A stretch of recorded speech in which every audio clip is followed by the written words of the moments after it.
Bonjour et bienvenue dans une nouvelle vidéo. Aujourd'hui je vous propose une rétrospective complète de la saga Saw, pour avoir un rappel des faits avant le 10e opus. Je vous présenterai ici les films, et au fur et à mesure je vous proposerai une timeline relatant des faits qu'il y a au sein du lore.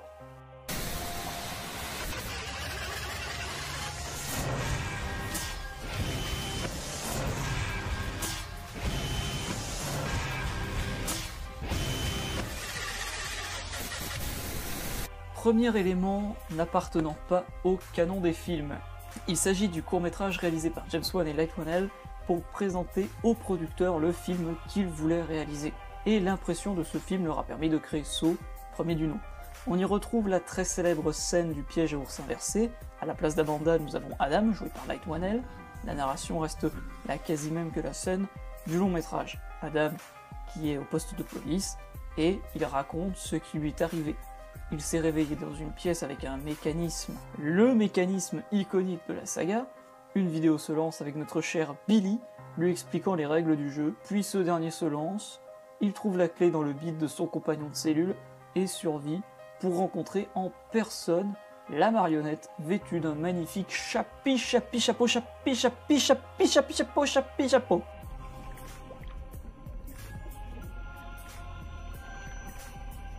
L'origine de la saga que nous connaissons, le film suit le docteur Lawrence Gordon, un docteur réputé qui se retrouve enfermé avec Adam dans une salle de bain désaffectée, pour ne pas dire dégueulasse, avec un cadavre en plein milieu. Ensemble, ils doivent trouver le moyen de s'échapper, qui se résume à tuer Adam. Ce qui n'est pas très sympa pour lui. En parallèle, l'inspecteur Tapp est en charge d'une enquête poursuivant un serial killer du doux nom de Jigsaw, ou tueur au puzzle, ou casse-tête au Québec. Ce tueur en série qui n'en est pas vraiment un, on va revenir là-dessus, est le responsable de la situation de nos deux acolytes. En même temps, la famille de Gordon est aux mains du tueur au puzzle, faisant partie du jeu. Au fur et à mesure de l'intrigue, on apprend des informations sur le passé des trois personnages, Lawrence, Adam et Tapp. Lawrence a des soucis avec sa vie de famille, il est trop centré sur son travail, c'est ce qui amène Jigsaw à l'avoir enfermé. Son mode opératoire, Jigsaw ne tue pas techniquement ses victimes. Il les met dans des pièges mortels et leur laisse un choix, vivre ou mourir.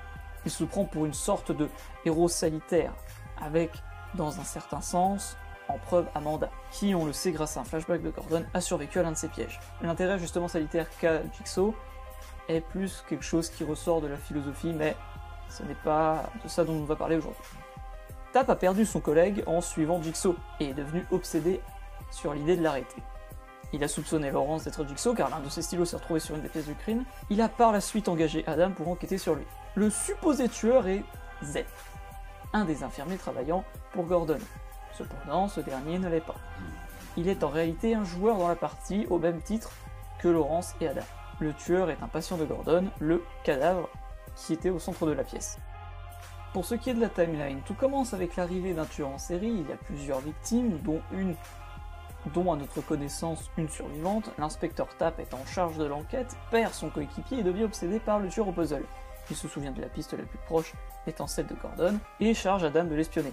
Suite à quoi Zep est obligé d'être maître du jeu de la partie entre Adam et Lawrence. Enfin la partie se joue, bilan, Adam est laissé pour mort, Tapp est mort, Gordon est vivant, Amanda est vivante, et Jigsaw aka John Kramer est vivant.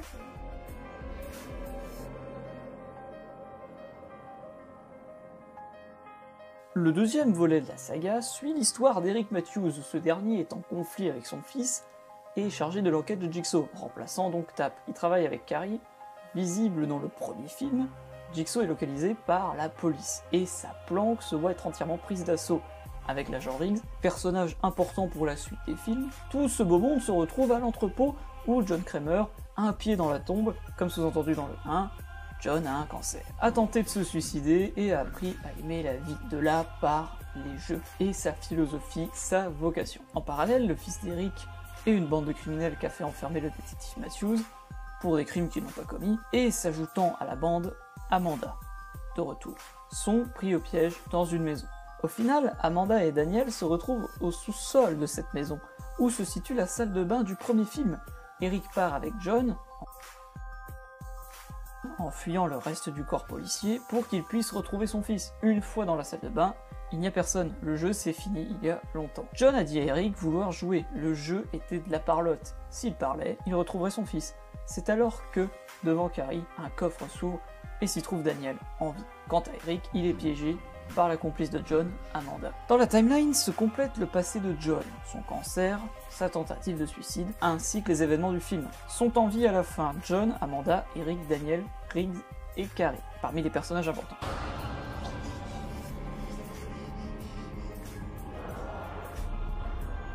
Je ne l'ai pas dit, mais à l'origine, Saw n'avait pas de suite. Il a été ensuite conclu qu'il serait une trilogie, la suite, vous la connaissez.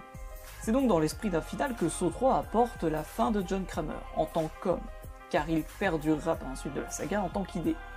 Et donc le jeu de Jeff, un homme en deuil et en colère, suite à la mort accidentelle de son gamin par un mec qui roulait en haut. Le jeu ici consiste au pardon, c'est la leçon du tueur au puzzle. Jeff va passer avec brio toutes les épreuves, alors que la plupart meurent, pour ne pas dire tous, mais il les pardonne dans 100% des cas. Et en même temps, le docteur Lynn est capturé par Amanda et amené à John pour l'opérer de son cancer. Elle doit le tenir en vie jusqu'à l'arrivée de Jeff, ce qu'elle fait. Nous apprenons à la fin qu'elle est son épouse, c'est alors qu'apparaît l'épreuve finale de Jeff, pardonner John, ce qu'il ne fait pas, et condamne ainsi sa femme et son deuxième enfant menacé. Pour la partie police, au début du récit, Carrie se fait tuer par Amanda, sur laquelle on va revenir. Matthews est encore en vie comme l'agent Rick. Amanda est le pilier du troisième volet, déjà parce qu'elle meurt à la fin, mais aussi par l'épreuve de Jeff, qui est celle d'Amanda, qui tuait ses victimes. En sachant cela, John l'a piégée, en ne lui indiquant pas la relation entre Lynn et Jeff. En tirant sur elle, Amanda s'est condamnée puisque Jeff l'a tuée. Les éléments des faits apportent la coopération d'Amanda pour les éléments du premier et deuxième film, le passé de John avant son cancer avec une amourette, ainsi que l'épreuve de Jeff prenant place après le deuxième film, ainsi que le recrutement d'Amanda par John après son épreuve. Le bilan en perd donc pour la police Riggs et le petit nouveau Hoffman. Matthews sont encore en vie, Carrie quant à elle est morte. Pour ce qui est des jeux, Jeff est vivant, Lynn est morte, et le sort funeste est aussi présent pour Amanda et John.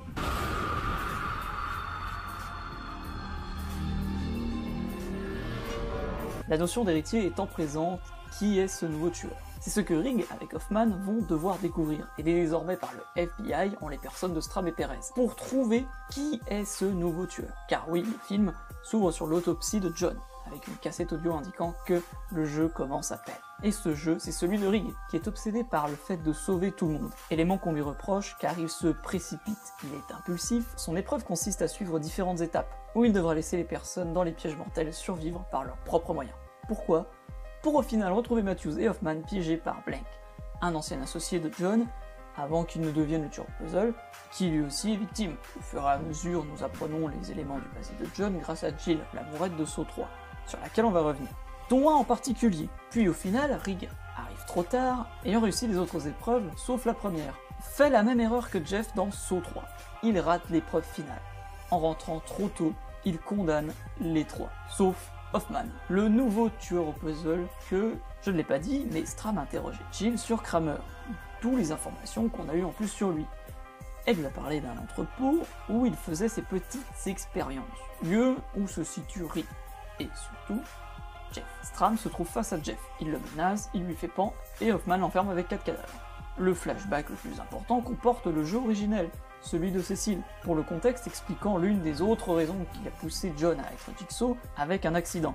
John et Jill étaient en couple. Jill enceinte, un jour par accident sur le lieu de bénévolat où est Jill, un hôpital pour les pauvres erre sans espoir, Cécile, un drogué, tue le bébé encore dans le bidou de Jill. John l'a capturé et fait participer au premier jeu dans le canon. La timeline donc se complète avec la vie sociale de John avant son cancer, jusqu'à l'incident, sa relation avec Blank, la séparation de John et Blank, ce dernier était son associé dans l'immobilier, la relation passée entre Hoffman et Riggs, lorsque ce dernier a frappé un résumé pédophile, et a eu le témoignage de son collègue comme appui. Les événements du film se déroulant en même temps que Saw 3, une partie pour Amanda, l'autre pour Mark. Et enfin la révélation, la cassette de John et sa révélation que ce n'est pas fini, car oui, cette scène est au début, mais dans la chronologie elle apparaît à la fin. Sont en vie Hoffman, Jill et Strahm, sont présumés morts Riggs, Perez, sont morts Blank, Jeff.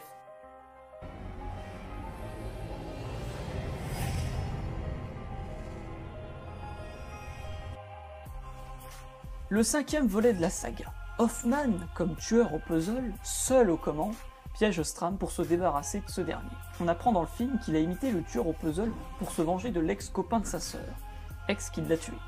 John l'a donc capturé et pris comme apprenti, il l'a d'ailleurs aidé durant plusieurs parties présentes en flashback. Strahm parvient à survivre au piège d'Hoffman, qui, quant à lui, est sorti indemne avec la fille de Jeff. Il sort donc comme le héros qui a survécu et est le sauveur. Strahm étant dans un sale état, il est mis en vacances forcées par son supérieur, Erickson, mais continue à enquêter sur Hoffman car il a encore des doutes sur lui. En parallèle se joue une partie sur l'esprit d'équipe, élément qui leur échappe.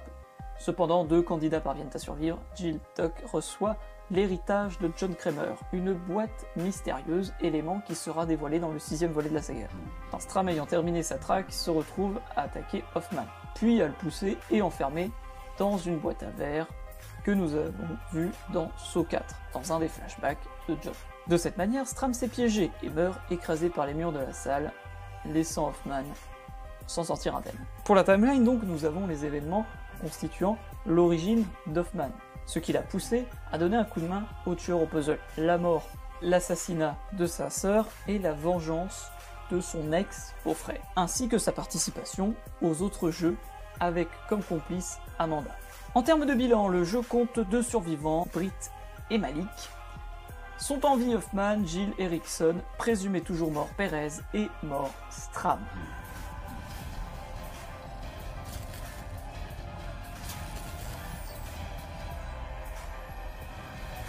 Le titre dont la blague est facile est le 6e volet de la saga, pourtant l'une des meilleures suites, mais on n'est pas là pour donner son avis. William Edson, le directeur d'une agence d'assurance vie, a une politique dans sa boîte, qui concerne les probabilités. En bref, plus t'as de chances d'être malade, plus t'es sûr qu'il te prendra pas. Élément que John n'apprécie pas des masses, optant donc pour le mettre dans un jeu où il devra être confronté à sa propre vision des choses, choix difficile sur choix difficile, pour au final tomber sur les conséquences de ses actes. Un homme à qui il a refusé l'assurance vie, l'ayant d'une certaine manière condamné, il meurt dans la souffrance, ses victimes sont devenues ses bourreaux. On apprend aussi que la journaliste Pamela est son épouse, elle qui a toujours été en recherche de Bud. Jill Tuck se voit donc rendre Hoffman les lettres qui composent le dernier jeu de John, en ne lui faisant pas part d'un dernier détail. Il y a un jeu pour lui. Elle le piège donc d'une manière assez compliquée, et malgré tout, Hoffman survit. Avant cela, il a tenté de faire croire que Strahm était le tueur. Seul élément ayant survécu au mur est sa main. Mais Perez, qui était en vie, mais caché pour être protégé, et Erickson découvre le poteau rose, Hoffman les tue. Il ne reste donc plus que Jill et Hoffman parmi le casting important. Nous apprenons aussi qu'Hoffman a forcé Amanda à tuer Lynn. Hoffman a menacé Amanda de révéler à John son secret, le fait que le soir où il y a eu l'accident de l'enfant, Gideon, de John et de Jill, Amanda était avec Cécile. Dans cet opus, on apprend donc une partie du passé de John, suite à la prise de connaissance qu'il a un cancer, que William Edson l'a refusé, ce qui l'a amené à créer ce jeu plus tard, ainsi que le fait que John avait des doutes sur Hoffman, et qu'il lui a donc préparé un jeu, plus les événements du jeu prenant place directement après le 5.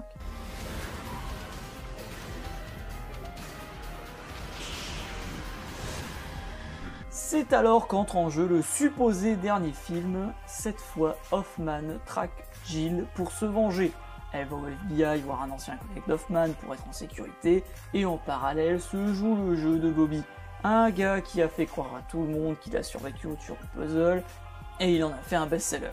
Le jeu est un désastre, et à part Bobby, pour la leçon de John, meurt. Mais ce qui importe, c'est qu'Hoffman fume tout le monde. Il tue presque tout le casting du film. Son ancien ami, Jill, tout le monde y passe. Mais alors qu'il brûle ses papiers, l'entrepôt, et se barre avec un sac de billets, 3 hommes au masque de cochon, le costume de Jigsaw, apparaissent. C'est alors qu'on apprend qu'après Saw premier du nom, Lawrence Gordon a survécu et est un adjuvant de John. Vengeant Jill, il laisse pour mort Hoffman et est le seul survivant de la saga à ce moment.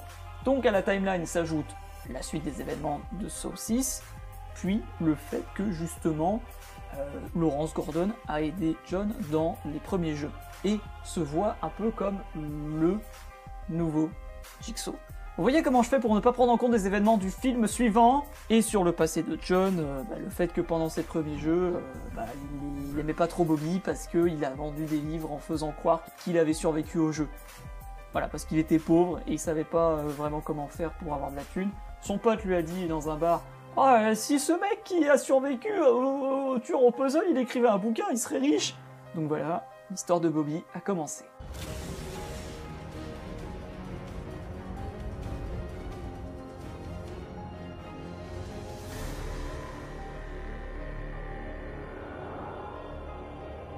Dix ans après la supposée mort de l'éponyme tueur, ou le fait qu'il ait cessé toute activité, on ne sait pas si on parle bien de la mort de John ou de la mort de Hoffman, parce que Hoffman a été repéré par le FBI, mais à notre connaissance, n'a pas été repéré comme complice Lawrence Gordon.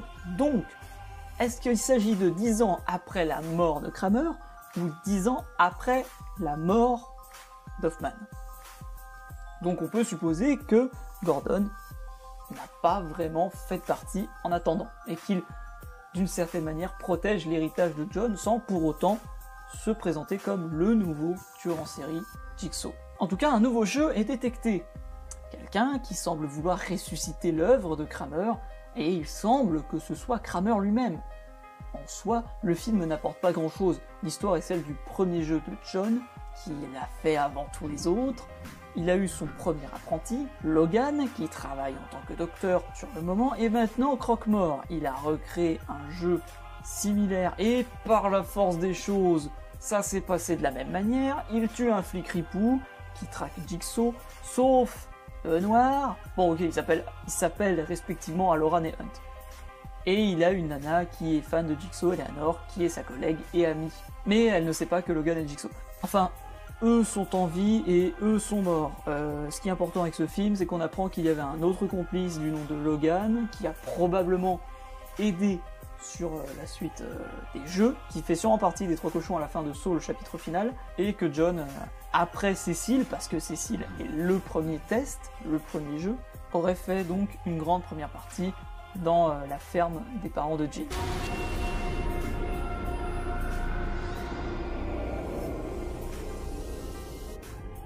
Cette fois, nous sommes face à une nouvelle lancée. Un homme tue des flics en s'inspirant du mode opératoire du tueur au puzzle, niveau méthode.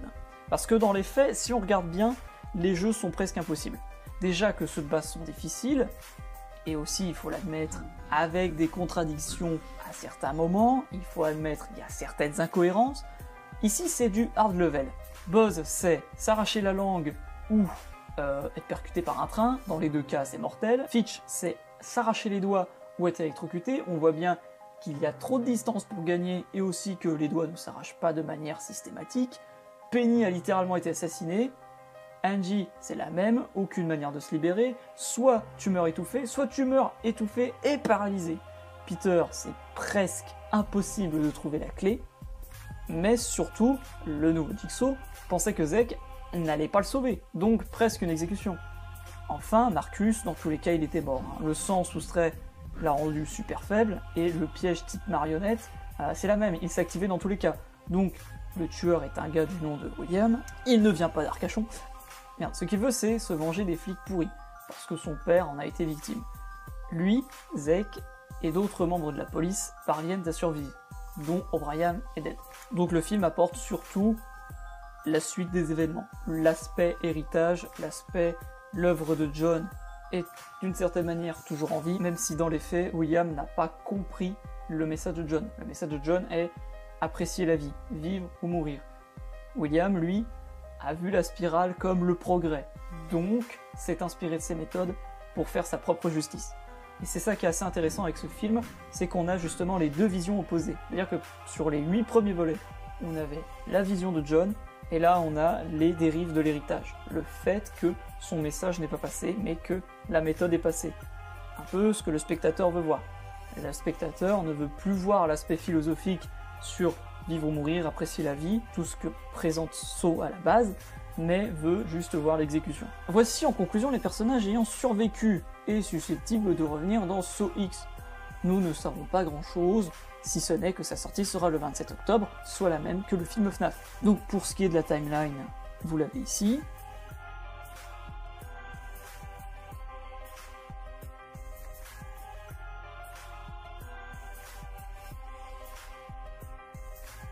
Mais la vérité, c'est que le film semble être un préquel. D'après certaines rumeurs, Saw 10 prendrait place dans un hôpital abandonné, avec une histoire de médecin qui vendrait un remède miracle sur lequel il ferait du profit et serait donc jugé par le tueur au puzzle. Et la vérité, c'est que le film semble être une préquelle. Je pense que l'histoire se concentrera sur une partie du passé, permettra d'ajouter des éléments à cette timeline. Selon toujours certaines rumeurs, en plus d'avoir le personnage de Kramer, l'on reverrait Amanda Young. De plus, il semblerait que Kramer sera plus présent dans le film, plus que le 2 ou le 3, ce qui augmente cette idée. Mais nous serons fixés en octobre 2023, si tout se passe bien.